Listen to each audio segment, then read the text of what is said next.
Good evening students. आज का हमारा जो टॉपिक है वो है भ्रूण का विकास। कल मैंने आपको बताया था कैसे भ्रूणपोष का विकास होता है। आज मैं आपको बताऊंगी कि जो जाइगोट होता है उससे भ्रूण कैसे विकसित होता है। जैसा आपको पता है कि भ्रूण में हमारा इसमें ये भ्रूणपोष होता है और ये जाइगोट होता है। तो ये हमारा भ्रूणपोष बनाएगा और ये जो हमारा जाइगोट है युग्मनज है ये हमारा भ्रूण बनाएगा। तो इस तरह की स्थिति हमारे एनाट्रोपस ओव्यूल में देखी जाती है। ये हमारा जाइगोट है जो भ्रूण बनाएगा। तो कुछ समय बाद ऐसी स्थिति आपको दिखाई देगी, ये भ्रूण है और ये बचा हुआ भ्रूणपोष है। सबसे पहले हम बात करेंगे द्विबीजपत्री पौधों में भ्रूण का विकास। द्विबीजपत्री पौधे यानी जिनमें 2 कॉटिलेडन्स होते हैं, जैसे आपके दाल के पौधे हैं, चना है, मटर है। इनमें किस प्रकार से भ्रूण का विकास होता है। ये हमारा जाइगोट है जो कि द्विगुणित है। इसमें मैंने 2 एंड आपको दिखाए हैं, ये माइक्रोपाइल एंड है और ये चैलेज एंड है, यानी ये बीजांड द्वार है और ये निभाग है। ये आपको ध्यान में रखना ज़रूरी है।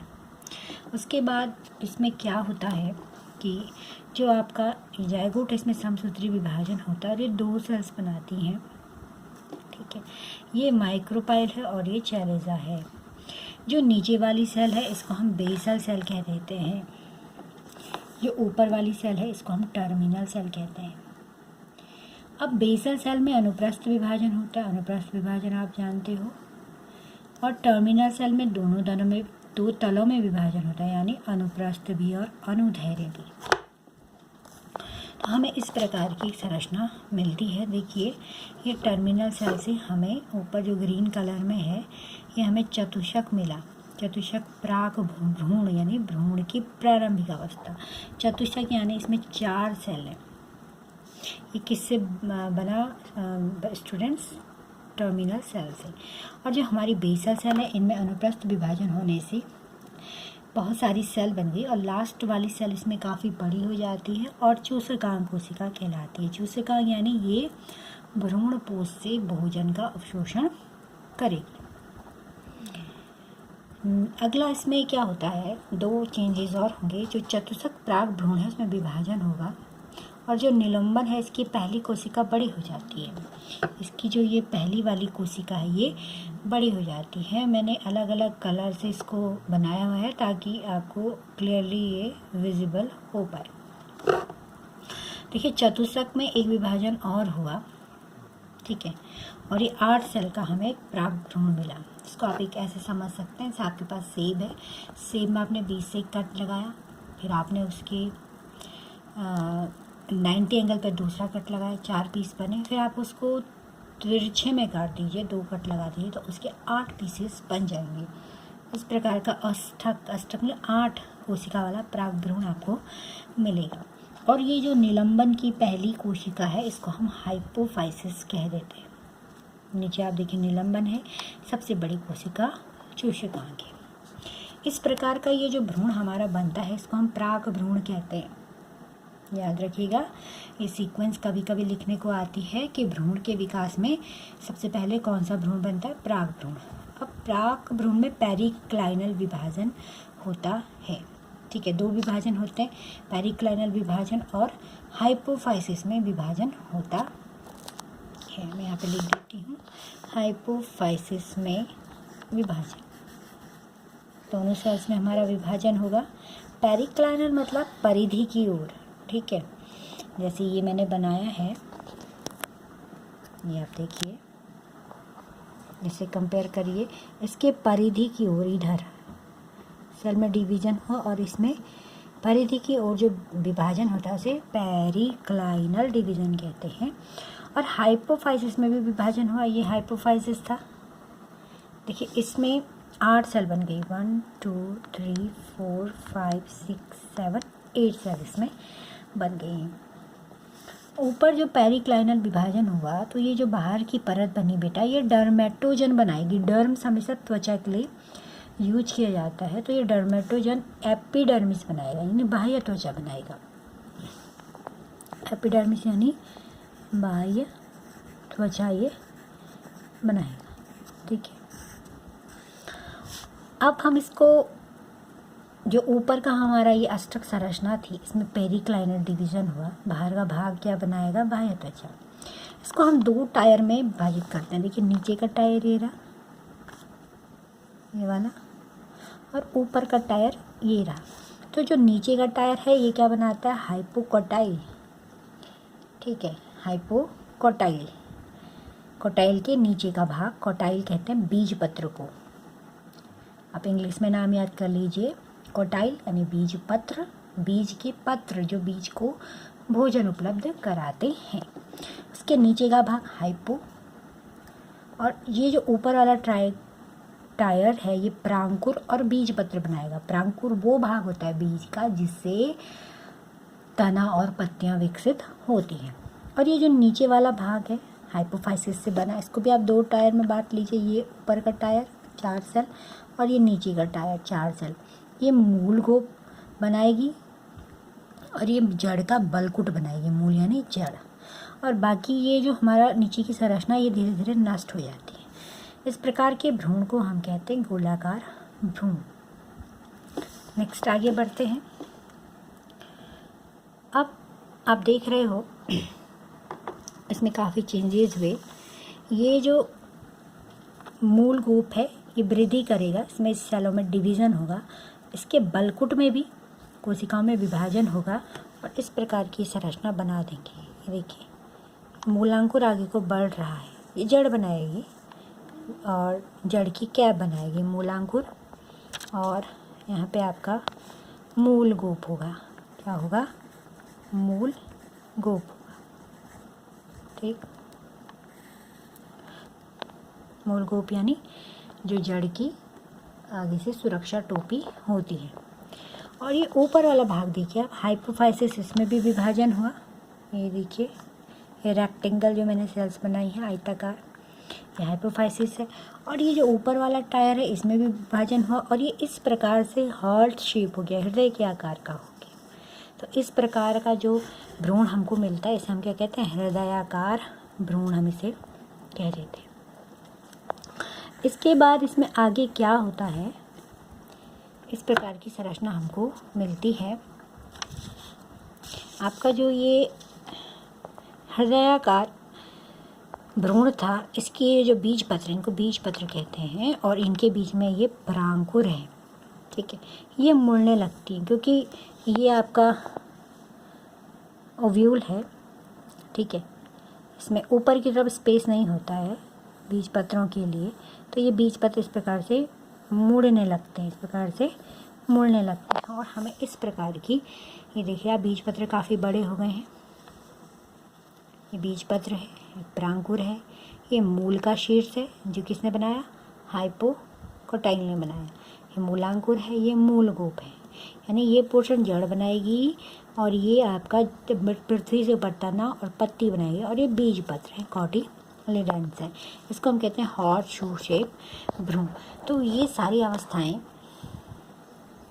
आपको बनानी है, ठीक है। ये मैंने इसमें बनाया है, इनके बारे में आपको स्वयं लिखना है, ठीक है। मैंने यहाँ पे एरो के ऊपर जितनी बातें लिखी हैं आपको इसे नोट्स के रूप में लिखना है। अब देखिए हमारा जो ये द्विबीजपत्री भ्रूण है ये दिखता कैसा है, इस प्रकार से हमें दिखाई देता है। देखिए ये है हमारा, इसको हम कहते हैं एम्ब्रियोनिक अक्ष, भ्रूणीय अक्ष, क्या कहते हैं इसे, भ्रूणीय अक्ष। और ये जो जहाँ पर से कॉटिलिडन्स लगे हैं इसे हम कहते हैं कॉटिलिडनरी नोड, ठीक है। बीज पत्री या गांठ, यहाँ से 2 बीज पत्र लगे हैं, जो 2 बीज पत्र अभी मुड़े हुए मैंने आपको बताए थे वो ये रहे। ये प्लूमूल है, प्रांकुर है। बीज पत्र के ऊपर का भाग एपिकोटाइल कहलाता है, ध्यान रखेंगे। बीज पत्र के नीचे का भाग हाइपोकोटाइल कहलाता है और ये रेडिकल है, मूलांकुर है, से जड़ विकसित होगी। तो ये द्विबीजपत्री भ्रूण है आपको पता होना चाहिए कि ये जो कॉटिलीडन है, बीजपत्र है, ये क्या काम करते हैं। बीजपत्र में जो भ्रूण हेतु पोषक पदार्थ संचित रहता है। आपको इसकी संरचना बिल्कुल बाय हार्ट याद होनी चाहिए, क्योंकि अधिकांशतः परीक्षा में पूछा जाता है। नेक्स्ट हम चलते हैं एक बीजपत्री भ्रूण का विकास। एक बीजपत्री जो भ्रूण होता है वो घास में पाया जाता है। घास यानी आपका जो गेहूं है, धान है, मक्का है, ये सब भी घास कुल के सदस्य हैं। ग्रेमिनी फैमिली के ये मेंबर हैं, एक बीजपत्री होते हैं। तो इनमें किस प्रकार भ्रूण का विकास होता है, देखिए ये जाइगोट है, 2n है, ये माइक्रोपाइल छोर है, ये चैलेजा। इसमें समसूत्री विभाजन हुआ, 2 समसूत्री विभाजन हुए, 3 सेल बनी, terminal cell, middle cell, basal cell. यहाँ पे मैंने लिखा बेसल सेल विभाजित नहीं होती है, ये बड़ी होती है थोड़ा सा और उसके बाद नष्ट हो जाती है।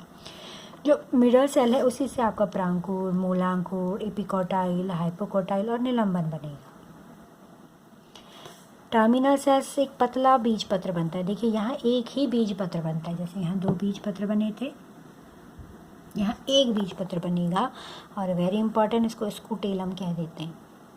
ठीक, आपको एपिकोटाइल और हाइपोकोटाइल में कंफ्यूज नहीं होना है। कोटाइल यानी कॉटिलिडन्स, हाइपो मतलब कॉटिलिडन के नीचे का भाग और एपी मतलब कॉटिलिडन्स से ऊपर का भाग। जो मूल यानी प्रांकुर, जिससे तना और पत्तियाँ बनेगी, और रेडिकल यानी कि मूलांकुर, जिससे जड़ का निर्माण होगा। अब चलिए देखते हैं, मैंने इस तरीके से इसको बताया है आपको। टर्मिनल, मिडल, बेसल मैंने बताया है। मिडल सेल ही ज़्यादा इसमें काम करेगी। टर्मिनल सेल केवल एक पतला जिसमें नाम मात्र का भोजन होता है, इस प्रकार का बीजपत्र बनाएगी। तो एक बीजपत्री जो पौधे होते हैं उनमें बीज को पोषण भ्रूण पोष से ही मिलता है। बीजपत्र केवल नाम मात्र के लिए ही होता है। जैसे द्विबीजपत्री में आप देखिए कि बीज को पोषण बीज पत्रों से मिलता है, क्योंकि इसमें भ्रूण पोष जल्दी नष्ट हो जाता है।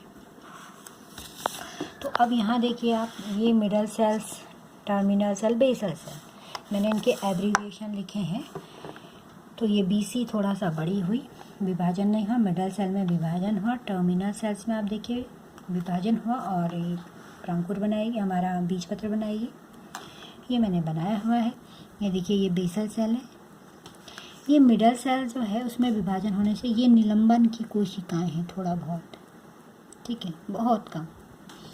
ये आपका मूलांकुर है इधर, और मूलांकुर एक झिल्ली पतली झिल्ली नुमा पत्तियों से घिरा है। इसको हम क्या कहते हैं, कोलियोराइजा, ठीक है, कोलियोराइजा या मूलांकुर चोल हम इसको कह देते हैं। ये हाइपोकोटाइल है, ये कॉटिलिडनरी नोड है, जो अभी मैंने आपको बताया था जैसे कॉटिलिडन लगा होता है, और ये कॉटिलिडन्स है, बीजपत्र है, इसको हम स्कूटेलम कहते हैं। और ये एपिकोटाइल है, ये प्रांकुर है, और ये प्रांकुर को घेरे हुए प्रांकुर चोल है।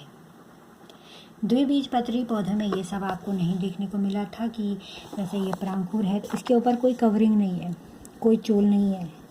ये मूलांकुर है, इसके ऊपर कोई चोल नहीं है। चोल यानी कवरिंग, पतली पत्ती नुमा संरचना, लेकिन झिल्ली नुमा संरचना है। यहाँ पे प्रांकुर के ऊपर जो ये झिल्ली नुमा संरचना है, इसे हम कह देते हैं कोलियोपटाइल यानी कि प्रांकुर चोल, और इसको हम कह देते हैं मूलांकुर चोल या कोलियोराइजा। धीरे धीरे आप देखिए बेसल सेल और ये निलंबन नष्ट हो जाते हैं, ये वाली सेल और ये वाली सेल नष्ट हो जाएंगी और हमें इस प्रकार की संरचना मिलेगी। अब मैं आपको मक्का का बीज दिखाती हूँ। मक्का आपने खाया है, इस प्रकार से देखा होगा आपने मक्का का बीज। इसमें ये एपिडर्मिस है। एपिडर्मिस के ऊपर का जो ये चैम्बर है, बड़ा चैम्बर, ये पूरा भ्रूणपोष है, एंडोस्पर्म, और ये नीचे भ्रूण है। ये इसका एंडोस्पर्म 2 प्रकार का होता है। जो बाहर का होता है वो प्रोटीन का बना होता है, जो अंदर का होता है वो स्टार्च का बना होता है। मैंने लिखा प्रोटीनियस, ठीक है, अंदर का स्टार्च से बना हुआ। तो ये जो प्रोटीनियस होता है ये प्रोटीन से बना है, अंदर वाला स्टार्च से बना है। नीचे आप देखिए ये भ्रूण है और ये कॉटिलिडन है। भ्रूण के बारे में आपको बता चुकी हूँ। आपका प्रांकुर, मूलांकुर, मूलांकुर चोल, प्रांकुर चोल। तो ये भ्रूण के विकास एक बीजपत्री और द्विबीजपत्री में अलग अलग प्रकार से होते हैं। इसमें आपको कुछ नए नाम याद रखने हैं, जैसे कॉटिलिडन्स, एपिकोटाइल, हाइपोकोटाइल, कॉलियोपोटाइल, कॉलियोराइजा या हिंदी में ब्रांकोचोर, मूलांकोचोर। तो आप इनकी प्रैक्टिस करिए, बनाइए, क्योंकि इसमें से क्वेश्चन आता है। आज के लिए इतना ही। Thank you.